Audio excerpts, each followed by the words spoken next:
नाज़रीन आदाब, मुनसिफ टीवी में आपका खैर मकदम है। जय महाराष्ट्र के साथ मैं हूं आपका मेज़बान इमरान अली बेग। शुरुआत करते हैं सुर्खियों के साथ।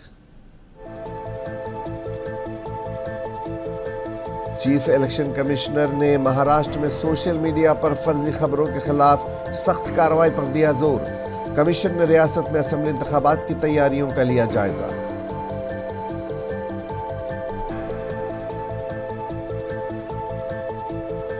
मुंबई यूनिवर्सिटी के इंतखाबात में शिवसेना यूबीटी यूथ विंग युवा सेना की शानदार कामयाबी। संजय राउत ने कहा, नतायज ने हुकूमत के उड़ा दिए होश।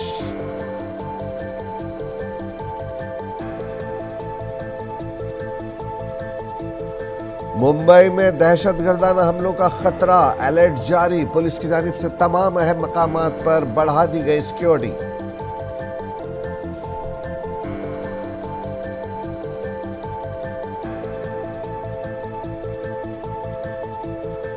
और मरकजी वजीर नितिन गडकरी ने नागपुर में अपनी नौइयत के पहले ऑक्सीजन बर्ड पार्क का किया इफ्तिताह। पार्क में होंगे वसी अक़साम के पौधे और परिंदे।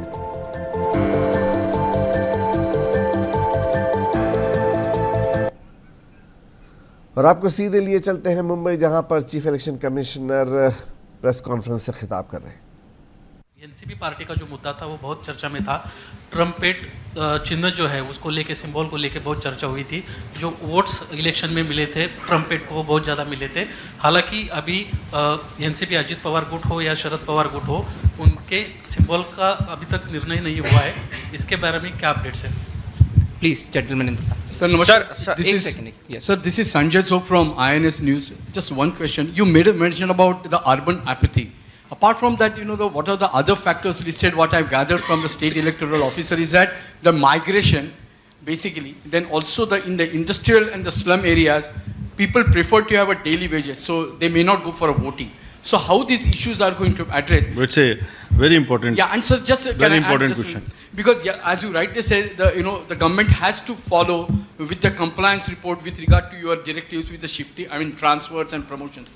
But do you feel that yesterday the letter that was made available to us, have you arrived at an opinion that the state government has neglected to your compliance, giving these compliance reports? How it will be taken forward? What I've gathered from the chief secretary to whom we talked to, that they are going to give these compliance reports by Monday. But are you really happy with the government move, and will it really give an opportunity to have free and fair elections in the state? Gentlemen, in the first. Hello, sir. This way. So this is Abhinay Deshpande from the Hindu newspaper. So here. Sir, what action will be taken against those candidates or people who are campaigning and their communal speeches? Because the complaints are being taken, but no action. Opposition alleges that no action is being taken, and you have already clarified on the individual transfers. But just I want to know the rule position. Can a officer who is not serving, who is on extension, can lead the state during the polls? Because in cases like in Andhra Pradesh, you have transferred Kasireddy Rajendranath Reddy, and in Hyderabad, you have transferred C.V. Anand, and you went on to transfer Anjani as DG, also you have suspended him. So what would be the rule position? So what are you asking? So what is the rule position? Do a serving officer, the officer who is already on extension. Okay. So what will be the rule position in such case? Okay. Sir Please. Girish Gaikwad from TV9 Marathi news channel. मेरा सवाल आपसे ये है कि जैसे आपने कहा कि जो भी उम्मीदवार होगा उसको पेपर में देना होगा, न्यूज़पेपर में देना होगा कि क्रिमिनल केसेस है। पॉलिटिक्स में शायद ही कोई ऐसे उम्मीदवार होंगे जिनके ऊपर क्रिमिनल केसेस नहीं है, तो इसके ऊपर कोई ठोस कार्रवाई चुनाव आयोग के द्वारा की जाएगी? और दूसरा सवाल ये है चिन्ह को लेकर, जैसे महाराष्ट्र में देखा गया है कि काफ़ी लोकसभा चुनाव में एक जैसे चिन्ह थे, तो राष्ट्रवादी को उसका फटका बैठा, मामला सुप्रीम कोर्ट में जा चुका है। और शरद पवार गुट ने कहा है कि अजीत दादा का जो घड़ी का चिन्ह है उस पर रोक लगाई जाए। 1 अक्टूबर को उसके ऊपर सुनवाई भी है, तो आपकी भूमिका इस पर क्या रहेगी? पहले अर्बन एपैथी का प्रश्न लेता हूँ आपका, जो आपने कहा बहुत इंपॉर्टेंट पॉइंट आपने बताया कि other than the unwillingness of the persons to come, there is also a economic issue of many industrial workers or others in unorganized sector or organized sector not coming to vote because of the fear of the loss of wages. सभी district magistrates के साथ में ये specifically, और सबने हमें ये compliance भी दिया कि इस बार में जो भी वोटिंग करने आएंगे इंडस्ट्रियल एरियाज़ में, वो स्पेसिफिकली ये सबको बताने जा रहे हैं कि it's a paid holiday, it's not an unpaid holiday. जैसे हम सबको, बाकी सबको ऑर्गेनाइज सेक्टर में पेड हॉलीडे मिलती है, this is also a paid holiday. And many districts reported that in which was the district in particular which reported, many districts reported that they ensured, they conveyed to the daily wagers and the other unorganized sector workers that it is a paid holiday, and they have ensured that after the voting it is paid. We will vigorously follow this. Which district? Raigarh.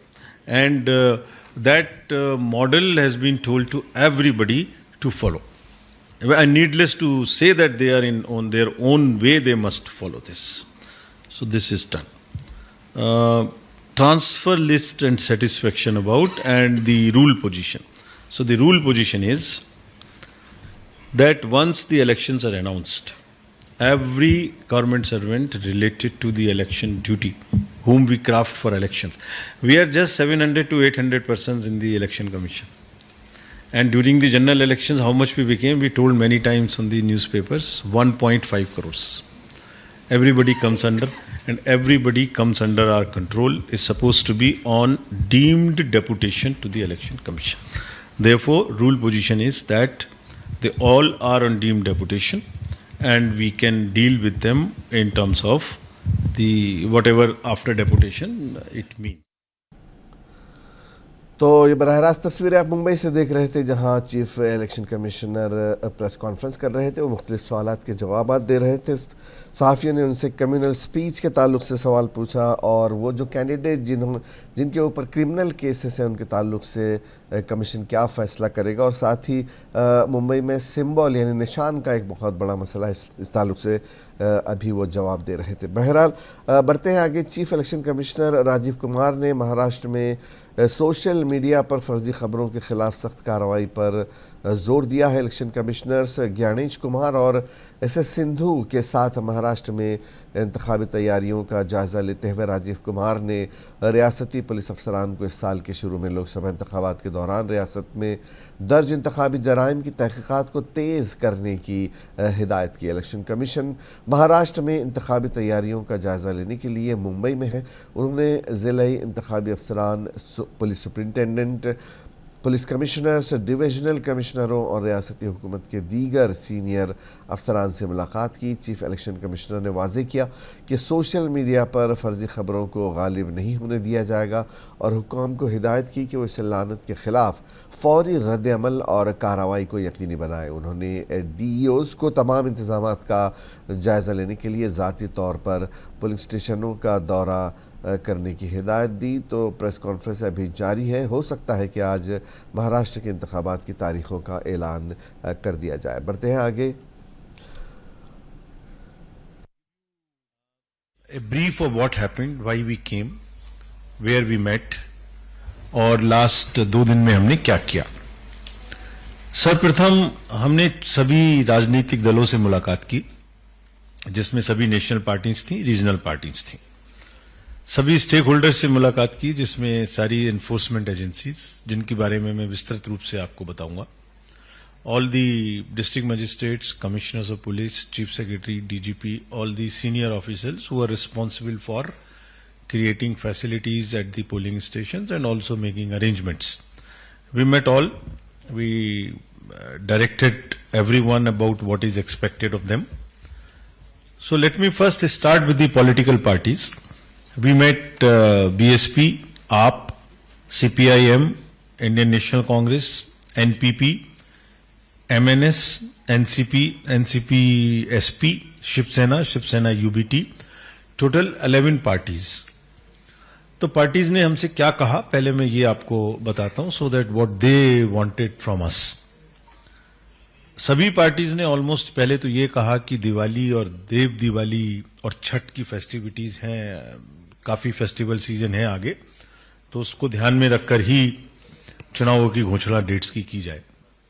उन्होंने ये भी कहा, और बड़ी सही बात कही, कि चुनावों की तारीख को सप्ताह के मध्य में रखा जाए ताकि शहर के लोग छुट्टियों को आपस में मिला के इधर उधर जाने की कोशिश ना करें। उद्धव ठाकरे के शिवसेना धड़े की यूथ विंग युवा सेना यूबीटी ने मुंबई में यूनिवर्सिटी के सीनेट इंतखाबात के ग्रेजुएट हल्के में तमाम 10 सीटें जीतकर फैसला कुन जीत हासिल की है। इन इंतखाबात में भारतीय जनता पार्टी की हिमायत याफ्ता अखिल भारतीय विद्यार्थी परिषद ABVP को एक बड़ा धक्का लगा है। अगस्त सन 2023 से कई रुकावटों का सामना करने के बाद इंतखाबात बिलाखिर 24 सितंबर को इस साल मुनक्किद हुए। शिवसेना यूबीटी के लीडर आदित्य ठाकरे का कहना है कि बीजेपी की ABVP समेत दीगर तमाम तंजीमों का सफाया कर दिया गया है। हम तलबा की खिदमत जारी रखेंगे।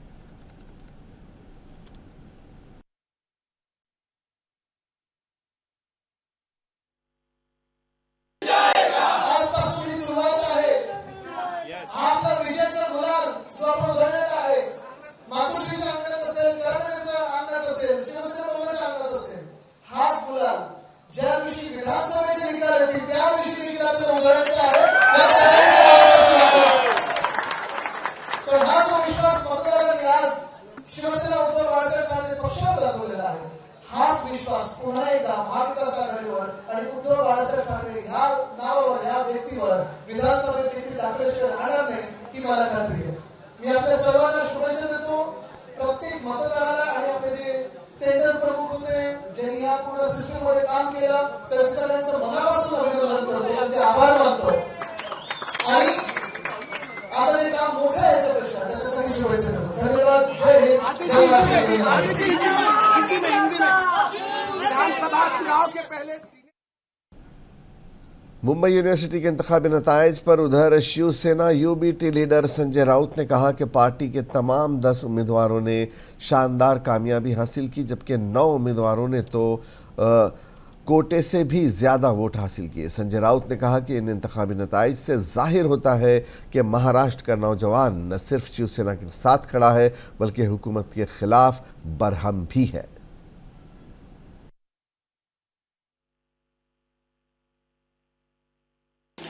देखिए, ये मुंबई यूनिवर्सिटी एक बहुत बड़ी संस्था है, ऐतिहासिक संस्था है। मुंबई यूनिवर्सिटी पूरे देश में मुंबई यूनिवर्सिटी का डंका बसता है। 2 साल से भारतीय जनता पार्टी और ये जो मुख्यमंत्री है इनका गठ चुनाव रोकने के लिए कोशिश कर रहा था। 2 बार चुनाव की डेट ऐलान हो गई, मतदाताओं की रजिस्ट्रेशन हो गया, 1-1 लाख मतदाताओं का रजिस्ट्रेशन हो गया, लेकिन डर के मारे ये सरकार और ABVP क्या बोलता है, अखिल भारतीय विद्यार्थी परिषद चुनाव टालते रहे। आखिर हाईकोर्ट के आदेश से चुनाव हुआ और पूरा पैनल शिवसेना का जीत गया। 10 से 10 सीट, 10 में से जो 9 हमारे उम्मीदवार जीते हैं उसने कोटा से भी ज्यादा, जो कोटा लगता है जीतने के लिए, उससे भी ज्यादा मतदान लिया है। हमारा जो आखिरी उम्मीदवार है उनको 9 से 6 906 वोट मिले और पूरे ABVP को मिलकर 700 वोट मिले हैं। पूरे ये दर्शाता है कि महाराष्ट्र का युवा, महाराष्ट्र के राजधानी का सुशिक्षित युवा शिवसेना के साथ खड़ा है। मुंबई में दहशतगर्दाना हमले का खतरा है, इस सिलसिले में अलर्ट भी जारी कर दिया गया है। अलर्ट जारी होने के बाद मुंबई पुलिस ने इस सिलसिले में सिक्योरिटी बढ़ा दी है। मुंबई पुलिस के एक आला अहदेदार ने बताया कि हमें इत्तला मिली है कि मुल्क के मुआशी दारुल-हुकूमत में दहशतगर्दाना हमले का खतरा है। उन्होंने कहा कि इस सिलसिले में हमने सिक्योरिटी सख्त कर दी है। उन्होंने कहा कि तमाम अहम मकामात पर पहले से ज़्यादा हिफाजती इंतजामात किए गए हैं। इसके अलावा मकामी मकामात, मजहबी मकामात, बड़े होटल्स, बाज़ारों और दीगर मकामात पर भी सख्त हिफाजती इंतजामात किए गए हैं। मरकज़ी वज़ीर नितिन गडकरी ने नागपुर हैदराबाद कौमी शाहराह पर ऑक्सीजन बर्ड पार्क का इफ्तिताह किया।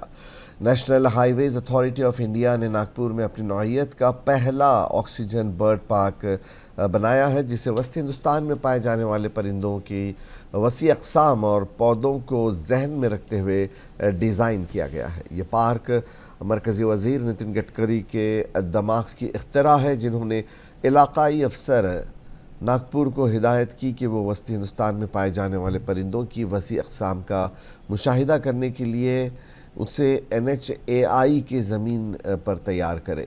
इस पार्क में ऑक्सीजन पैदा करने वाले दरख्त फ़िज़ाई आलूदगी को कम करने और सेहतमंद माहौल को फ़रोग़ देने के लिए लगाए गए हैं। पार्क में मुख्तलिफ़ अनवा व अक़साम के परिंदे भी मौजूद होंगे। देखिए, हमारे देश की अनेक समस्या है, उसमें सबसे बड़ी समस्या है पर्यावरण की, और पर्यावरण की रक्षा करना ये हमारा बहुत कर्तव्य है। एयर पोल्यूशन, वाटर पोल्यूशन और साउंड पोल्यूशन से देश को मुक्ति देना।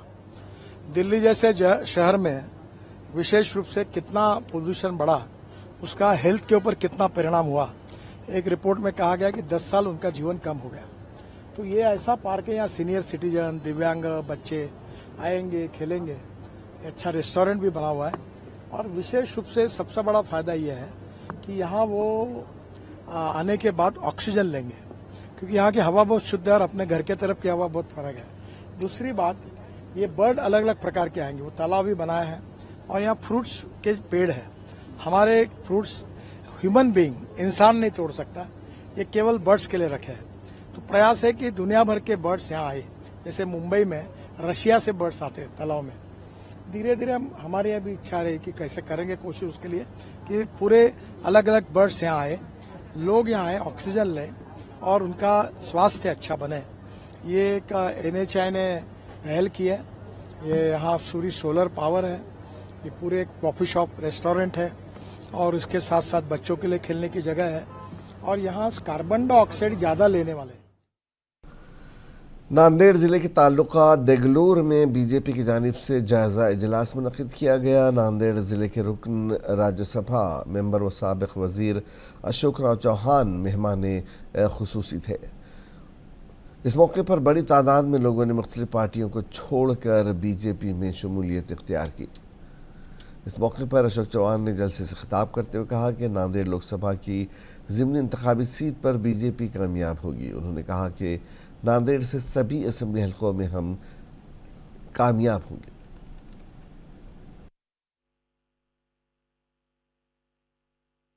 लोकसभेची पोटनिवडणुकीची जागा भाजप 100% यशस्वीरित्या आपण निवडून आणू, याबद्दल माझ्या मनामध्ये आणि त्याचबरोबर आपल्या जिल्ह्यातल्या महायुतीच्या जास्तीत जास्त जागा, महायुतीमध्ये अजित पवार यांचे राष्ट्रवादी काँग्रेस,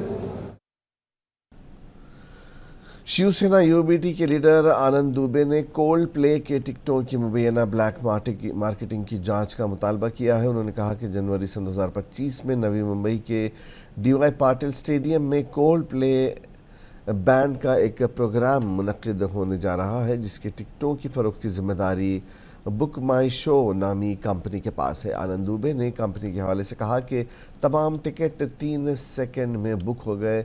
दूसरी जानिब मुख्तलिफ डिजिटल वेबसाइट्स पर टिकटें ज़्यादा कीमतों पर दस्तयाब कराई जा रही हैं। आनंद दुबे ने हुकूमत से मुतालबा किया कि इस मामले की जाँच कराई जाए।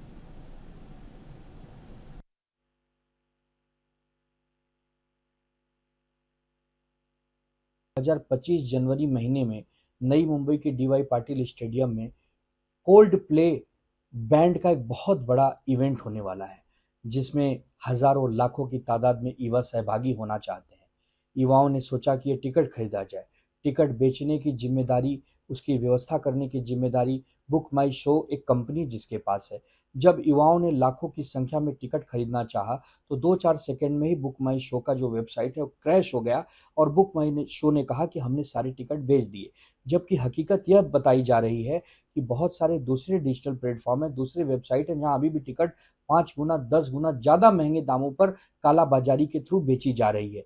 तो हमें शंका पैदा हो रही है कि बुक माई शो ने कहीं कोई कालाबाजारी तो नहीं की है, कोई ऐसा काम तो नहीं किया है जिससे युवाओं के जोश को देखते हुए उनसे ज़्यादा धन लिया जाए, उनसे ज़्यादा पैसा लिया जाए। इसके लिए हमने सरकार को एक पत्र भी लिखा है, जिसमें हमने मुख्यमंत्री से लेकर गृह मंत्री तक और पुलिस कमिश्नर से लेकर साइबर तक सबसे मांग की है कि इस बुक माई शो के ये जो व्यवहार हुई हैं टिकटों की, इसकी एक सघन जांच की जाए।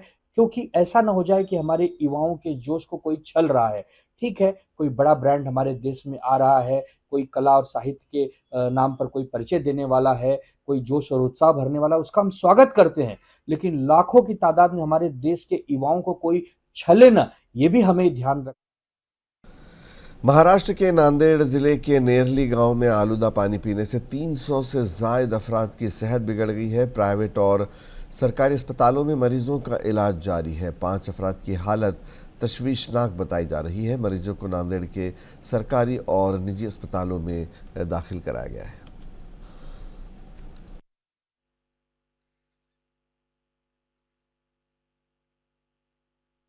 जो भीमनगर एरिया है, वो एरिया में पानी की टाकी है, वो पानी की टाकी में पानी खराब होने की वजह से, दूषित पानी की वजह से ये विषबाधा हो गया। और ये लोगों ने जो पानी पिए, इसमें से कम 250-300 लोगों को विषबाधा में गाभित है। और ये जो है पानी की टाकी 100 धोए नहीं। और जो अधिकारी है, जल जीवन मिशन के अधिकारी रहो या पानी पुरवठा विभाग की जो अधिकारी है, तो हमारा क्लेम है कि वो अधिकारी कोई भी काम है कि ये सब देखना चाहिए। ग्रामीण भाग के लोग थोड़े पढ़े लिखे वाले नहीं रहते हैं और कोई तो ख्याल नहीं रखता, मगर जो जिम्मेदारी काम रहती है पानी पुरवठा विभाग के लोगों की, वो लोगों का काम है ये सब देखना चाहिए। और ये जो पानी के अंदर जो इन्फेक्शन हुआ और इसकी वजह से लोग बीमार हो गए हैं पूरे, उनको उल्टी संडास हो जा रहे हैं और डायरेक्ट वीकनेस में हो जा रहे हैं, उनको शरीर हिल रहा नहीं, हाथ पाँव हिल रहे नहीं, कुछ नहीं, एकदम टाइट हो जा रहे पोजीशन। शाम के 6 बजे हुआ और इसलिए मालूम इसलिए होगा वो कि लोग उल्टे और संडास से परेशान हो गए सर। और ये जो पानी सप्लाई जो कर रहा है ये 24 तास पी के रहता दारू, उसको कोई उसका खुद को होश नहीं रहता। गरीब लोग इसमें परेशान हो गए, दूसरा किसका नुकसान नहीं हुआ इसके अंदर। बर्थडे के बाद डॉक्टर बर्थडे के बाद बाल रोग तज्ञ है, उनके बाद बच्चे हैं और ये हॉस्पिटल में। कल दोपहर से चालू था, 1-2 पेशेंट हुए थे दोपहर में, लेकिन उतना कुछ केयर नहीं करे। लेकिन जब 7 बजे शाम का टाइम हुआ तो अनगिनत पेशेंट मोशंस, लेटरिन और वोमिटिंग के शुरू हो गए। तो फिर हमने उनको विभिन्न अस्पतालों में जो है उनकी भर्ती कराई। जब तक कि सिविल हॉस्पिटल में 15-20 पेशेंट है और नवोदय क्रिटिकल केयर जो कैनल रोड पे है उसमें एक 50-60 पेशेंट है। और ये बर्डे हॉस्पिटल, नीनाद हॉस्पिटल है बर्डे साहब का, ये भी रात में 2 बजे से हुशार है और पेशेंटों को देख रहे हैं, बच्चों को देख रहे हैं। ये नहीं मालूम, वो चर्चा ऐसी चल रही है कि गांव में पानी की टाकी का पानी दूषित होने से सरकारी नल का ये प्रॉब्लम आ रहा है। तो हमको ये चाहिए प्रशासन का सहकार्य हो हमारे साथ और ये जल्द से जल्द इसको निपटाया जाए। ये बहुत आपत्तिजनक है। महाराष्ट्र असेंबली के इंतखाबात जल्द ही होने वाले हैं और इस हवाले से लीडरान अपने अपने दावे कर रहे हैं। ऐसे में हमारे नुमाइंदे ने ये जानने की कोशिश की कि भिवंडी ईस्ट के लोगों के जहनों में क्या चल रहा है। आप देखिए ये इंटरव्यू और मुझे दीजिए इजाज़त। आदाब। भिवंडी पूर्व का जो आपने कहा कि मामला जो चल रहा है, तो भिवंडी पूर्व में महाविकास आघाड़ी की तरफ से जिसको भी टिकट मिलेगा हम उसका काम करेंगे, फिर वो राष्ट्रवादी को मिले, समाजवादी को मिले या कांग्रेस को मिले। महाविकास आघाड़ी से जो भी नेता आएगा, इंडिया अलायंस से जो भी आएगा, हम उसका काम करेंगे। और अगर हम तो चाहेंगे कि तुतारी को मिले, ताकि जिस तरह से जो जोश से बाला मामा के वक्त तुतारी भिवंडी शहर में बजी थी, इस तरह से दोनों तरफ तुतारी को मिल जाए तो दोनों तरफ तुतारी बज जाए। भिवंडी ईस्ट की जहाँ तक बात है, यहाँ एनसीपी का कोई जनाधार नहीं है। अब वो एमपी के इलेक्शन इंडिया अलायंस के प्लेटफॉर्म से लड़े थे, वो जीत गए। उसमें भी पूरा काम समाजवादी पार्टी ने किया है बालिया मामा का, उसमें एनसीपी का कोई कंट्रीब्यूशन नहीं है और न कांग्रेस का कोई कंट्रीब्यूशन है। इन दोनों पार्टियों का यहाँ जनाधार नहीं है। पिछले कई इलेक्शन से सिर्फ समाजवादी का जहाँ जनाधार है और वही जीत पे आती है। शहर के अंदर जल्द विधानसभा चुनाव होने वाले हैं, जिसे लेकर भिवंडी पूर्व में किस तरह खींचातानी चल रही है। वहीं एक तरफ एनसीपी, दूसरी तरफ जो है समाजवादी पार्टी। ऐसे में अब किन के हक में ये सीट जाएगी और कौन यहाँ मजबूत है, उसको देखने के लिए हम लोगों की राय जानते हैं। किसको देखते हैं आप? मैं तो रुपेश दादा मादरे साहब को जाता हूँ, क्योंकि उनके काम भी बहुत अच्छे हैं और उन्होंने अभी तक जितने भी काम किए, ठीक है, हवाई काम नहीं किए, उनके सारे कागजात वगैरह पड़े हुए हैं। जिनको भी डाउट हो वो सब चेक कर सकते हैं। हम रुपए मात्रा को पसंद करते हैं। क्यों? क्योंकि वो हर काम करते हैं, हर सबकी इज्जत और इज्जत का करते हैं। समाजवादी पार्टी से रईस शेख भी तो काम कर रहे हैं। रईस शेख क्या काम करते हैं? रोड है, गड्ढा है, हर चीज है। तो जब इलेक्शन का आता है तो सबके पास आएंगे इलेक्शन में, भाई हमको वोट दो वोट दो। जब इलेक्शन हो गया तो किसी के पास आते नहीं। समाजवादी पार्टी तो बिल्कुल नहीं समझता मैं कुछ, जहाँ तक मैं समझता हूँ कि रुपेश माथुर का नाम बहुत सुनता हूँ और काम भी बहुत अच्छा करते हैं उनके। अपनी कई बार मैं गया हूँ, उनके कार्यकर्ता जो भगा देते हैं, बोलते हैं मतलब जो है यहाँ औरतों का काम है, सिर्फ औरतों को सुनते हैं, केवल आदमी को सुनते ही नहीं है। तो अब ऐसा क्या समझूं मैं कि वो क्या काम किए हैं, क्या काम कर रहे हैं। रुपेश माथुर नाम सुनते हैं और ईमानदार भी हैं, जाते हैं इज्जत भी देते हैं और कोई भी आदमी मतलब वापस नहीं आता, हर कुछ न कुछ उनका मतलब काम करके देते हैं वो। देखो विधानसभा चुनाव जो है ये बहुत बड़ी चैलेंज की चीज है, क्योंकि 5 साल में रईस शेख साहब आए हैं, जो पिछले आगामी चुनाव में 10 साल हमारे रुपेश दादा मात्रे साहब थे, तो उनको हरा करके इन्होंने बना है। और देखा जाए तो खाली मिल्लत में बने थे, बाकी ये इलेक्शन जीते नहीं थे। तो सोरठ खुलता है ना तो सोरठ में आ गए बस, और बाकी कुछ है नहीं। और रईस शेख साहब कभी भी आप देखो सिर्फ रिबिन काटने दिखाई देंगे, दूसरे कामों में खाली पहुंच करके रिबिन काटना। एक चाय की टपरी भी अगर खुल रही है तो टपरी में भी वो जाएंगे उद्घाटन करने के लिए।